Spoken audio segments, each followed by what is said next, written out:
வளர்ச்சி. உலகத்திலே மிகப்பெரிய பணக்காரர் அதானி இருக்கிற நாட்டில்தான் 28 விழுக்காட்டு மக்கள் இரவு உணவில்லாமல் தூங்கச் செல்கிறார்கள். உடன் பிறந்தானே, இது வளர்ச்சி. பசியோடு என் நாட்டு குடிகள் படுக்கச் செல்ல மாட்டார்கள். பசியோடு என் தேசத்தின் பிள்ளைகள், பச்சிளம் குழந்தைகள் படுக்கச் செல்ல மாட்டார்கள் என்ற உறுதியை இந்த ஆட்சியாளர்கள் தர முடியுமா? தந்து இருக்கார்களா?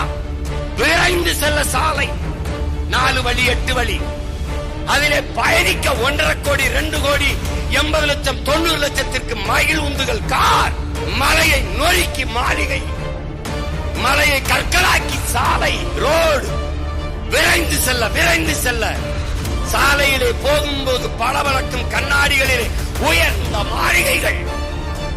அந்த கட்டடத்திற்கு பின்னே போனால் இடிந்த குடிசை, பலாயிரக்கணக்கான பாவப்பட்ட மக்கள், பட்டினியும் பசியுமாக ஒட்டிய வயிறு, பல கோடிக்கணக்கான மக்கள்.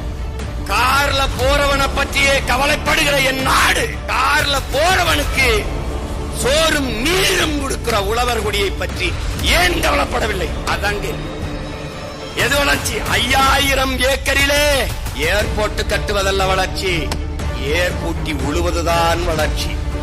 எந்த தேசத்திலையும் பறந்து செல்ல விண்ணூர்தி இல்லை, பயணிக்க கார் இல்லை, பார்க்க தொலைக்காட்சி இல்லை, பயன்படுத்த அலைபேசி இல்லை, செல்போன் இல்லை என்று எந்த நாட்டிலும் புரட்சி வந்தது இல்லை.